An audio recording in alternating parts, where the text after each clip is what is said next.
আপনারা এই যে নর কবুতরটা দেখতেছেন, এটা আমার বাসারই একটা বাচ্চা।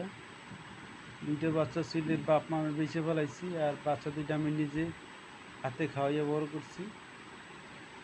একটা বাচ্চা ইঁদুরে খাইয়ে ফেলাইছে ছোটোবেলায়, আর একটা ছিল, ওইটা নর হয়েছে 3-4 মাস আগে। এটার একটা ভিডিও দিছি আমি।